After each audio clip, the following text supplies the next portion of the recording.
Welcome back to Democracy Docket's 2024 Candidate Q&A series. I'm Matt Cohen, and today I'm talking to Kate Barr, the Democratic candidate for the North Carolina Senate in the state's 37th district, who, by her own admission, doesn't stand a chance to win. Kate, thanks for joining us. Thank you so much for having me.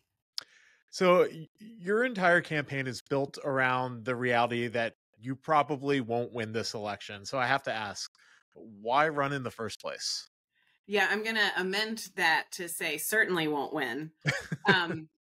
I'm running because, fundamentally voters deserve a choice. And even when the deck is stacked so heavily in favor of one candidate, as it is in our gerrymandered district and across our gerrymandered state, we still benefit from having two names on the ballot. That's how you get incumbents that have to come home and defend the choices they've made and try and earn their jobs back.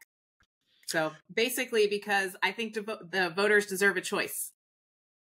I think you're absolutely right. And I think that's something that in our political landscape kind of gets lost when you live in a heavily red state or blue state or just community and people think they don't have a choice. So it's refreshing to kind of hear you come from that perspective, but at the same time kind of being so open and realistic about it. So this is the first time you've run for public office. Did you ever see yourself running for anything like this?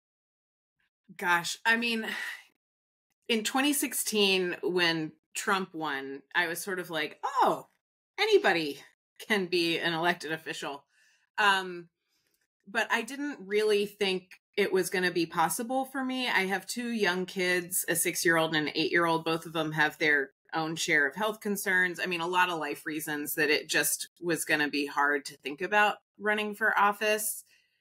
And then through the years, just like my rage about gerrymandering built. And so when this seat and this opportunity came up and I knew I could run a truly honest and transparent campaign about gerrymandering and about the effect that's having on our elections, I was like, I guess we just got to do this. So do you plan to run for public office again, maybe for a seat or another position that may be a little bit more winnable? I do not plan to do that. My plan is to help other candidates run like this in gerrymandered districts across the state and maybe someday across the country. I really think every single voter would benefit from having more competitive voting districts. So that's what I'm passionate about. I think I can do more good working outside of Raleigh than I can inside.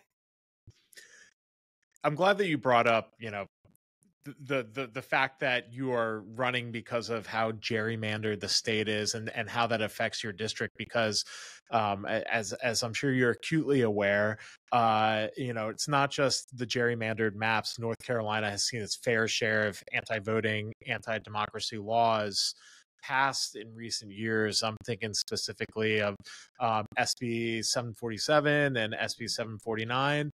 And that's, thanks to the Republican majority in the General Assembly who, will go and override the governor's veto and really kind of disregard the will of the people in that way. And I'm curious from your experience, since you've been talking a lot about your experience with gerrymandering, how have these harmful policies and laws really affected you and your community? How have you seen this kind of play out in real time? Yeah, so I want to address two parts of this question. First, there is a sensational documentary called Slay the Dragon. I think you can get it on like Amazon Prime. Maybe it's on Netflix. We've done a couple of screenings of it as part of the campaign. It's about gerrymandering in Wisconsin, Michigan, and North Carolina. And one of the things that it does very clearly is draw a line from Project Red Map, which was started by the Republicans in 2010, to gerrymandered districts, to the suppression of voter rights, to the election of Donald Trump in 2016. So there is a very strong connection between gerrymandering and our loss of rights as voters. That's like big picture. Then when Mm. you talk about gerrymandering's impact on our communities and in our backyards, I mean, it's everywhere. So the state legislature in Raleigh determines all kinds of things about how our communities work, you know, how the roads are funded, how town governments are allowed to write ordinances about what can be developed and what can't, and what requirements towns can put on developers. One of the most interesting ones we've seen in North Carolina is the Republican supermajority has chosen to lower state income tax, state corporate tax, and state franchise tax. So even though we're a growing state, we've lost $224 million in tax revenue. That's like not great, because our towns and communities rely on those tax dollars to fund things like our public safety, like fire, police, water, infrastructure improvements, things like that. And town governments, the only way they can raise money for those needs is to jack up your property tax. So we have actually seen tremendous property tax increases in North Carolina. And one of the counties in my district, their property tax has gone up 28%. And that's because Raleigh is supposedly lowering their taxes, but what they're really doing is taking money out of our communities and forcing us to pay property tax to cover those losses. I'm sure, you know, things like that, taking money out of the community, where we see that affecting in real time is, as I'm sure you've been experiencing lately, the recovery effort from Hurricane Helene. You know, your state was hit so hard, and I'm sure, you know, I don't have to tell you, but if you can feel free to chime in if you have some examples of this, of different, you know, infrastructure failures and other kind of recovery efforts that are hindered because of this lack of kind of funds. Yeah, the New York Times did a really, really great article that connected actually like the housing and building lobby to relaxed building codes in the western part of our state that then led to many of these houses sliding down mountainsides during Hurricane Helene. And we see that the housing and building lobby spends twice as much money on Republican candidates as they do on Democrats. And so it's like a cozy little arrangement that has actually really impacted people's lives and maybe has even resulted in some folks dying. That's terrible. Yeah. I mean, the It other ought thing to be about, criminal. yeah, it really, it absolutely should.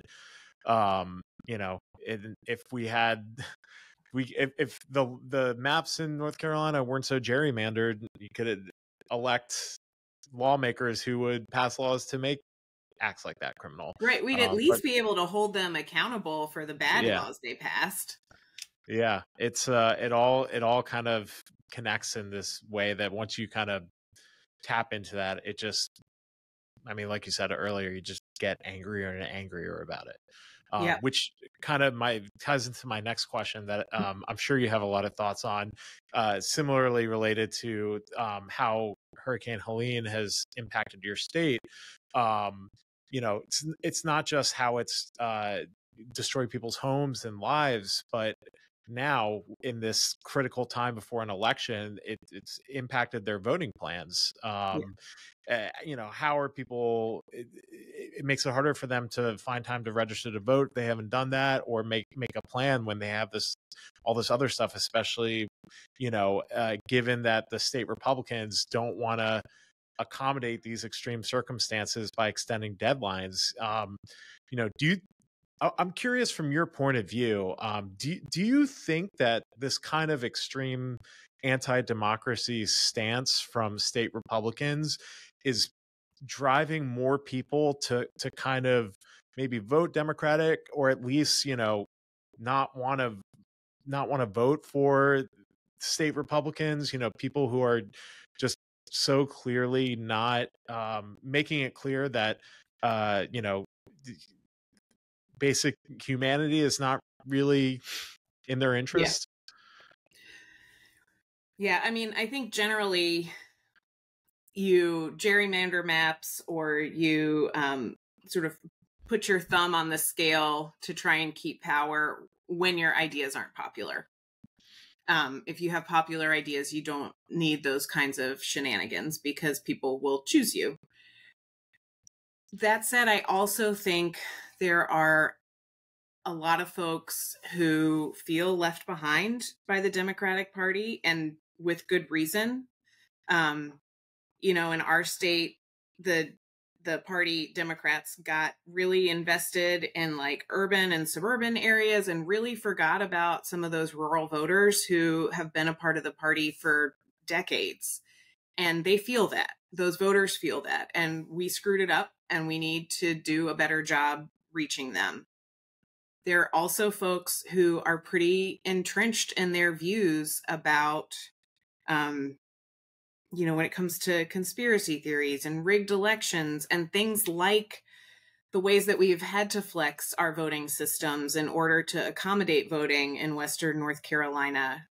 This cycle's like, it's necessary and it's the right thing to do, but it also can be easily twisted to feed the narrative that like the Democrats are manipulating the voting systems.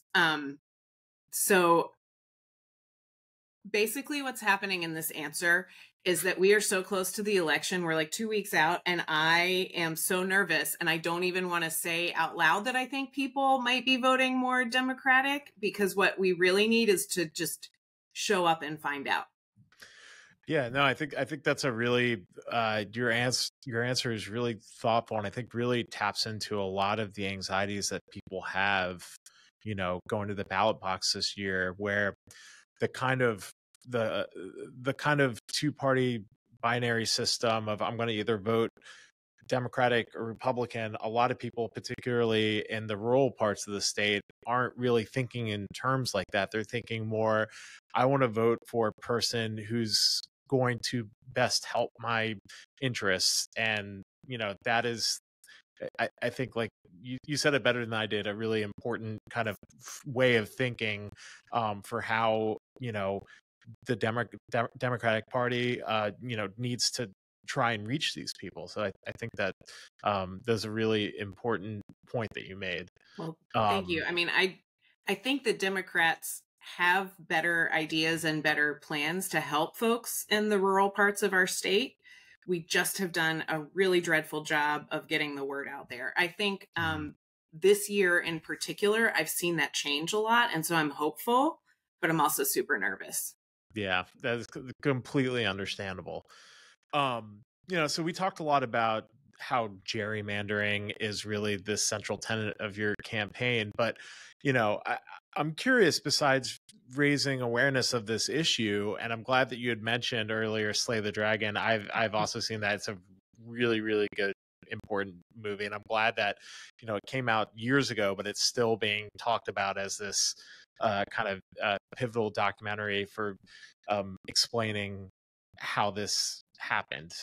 So thanks for mentioning that. But I'm curious, what other issues besides gerrymandering are kind of central to your campaign, and just your kind of message that you want to get out to, voters in your district? Yeah. So, I mean, this campaign is really fundamentally about fair maps. I hope one of the things that we're doing is like demonstrating a different way to communicate with voters and a different way to reach voters. I believe that folks want to see authentic candidates. I mean, I am the benefit, I suppose, of running a campaign that can't win is that I am just myself. Like, this is what you get. If it's a hot pink sign, it's because I love hot pink, that kind of thing. And I actually think we would really benefit from candidates running with less concern about convincing every single voter and more concern with presenting their ideas, like having a reasonable exchange of ideas with their opponents, and like letting the voters choose. So that's part of it. And also, like, we have to show up where voters are instead of expecting voters to come to us. So that means, I'm on TikTok, I'm on Instagram, Facebook, I'm going to I just got back from a civics class in Statesville where we were talking about gerrymandering. I mean, it's the job of a candidate and of this won't be me, but of the like state senator or state representative to work hard to find their constituents and to learn what their constituents want. So like, that's kind of all of a piece. I also absolutely believe in abortion as healthcare and reproductive freedom. I believe that we should be able to send our kids to school without fear of them being shot, and that there are a lot of steps we can take to prevent gun violence that we just aren't taking. And perhaps near the top of my list, I believe we need to pay teachers more. And North Carolina used to have one of the best public school systems in the country. And we can be back there, but we have to appropriately allocate our budgetary dollars in the public schools instead of sending them all out to charter and private schools. The thing about gerrymandering to me is I believe everything I care about is possible on the other side of fair maps. I believe if we have competitive districts, that many of the things that I just talked about will come to pass in our state legislature, because we also see that the majority of North Carolinians want those things. It's just because of the way that gerrymandering drives people to the extreme, drives candidates and politicians to the extremes in order to prevent a primary. Because the primary in a gerrymandered district, the primary is the real election. And so folks, Democrats can't vote in Republican primaries. So there's no incentive to be a moderate Republican in your primary. You need to be farther to the right so that you don't get outflanked. And as a result, we see more extreme policy coming out of Raleigh than what people say that they want, what voters say that they want. So like, that's all, I don't know. I can't tease it out from gerrymandering. Like, that's the core, but there are a lot of other things that I think are important. Mm-hmm. No, I think I think you absolutely are correct, and thank you for walking me through that. Kate, thanks so much for joining me on this. This was really great and really informative. I'd say good luck, but you won't need it. I won't need it. Yep. I'm the least stressed candidate coming into election night.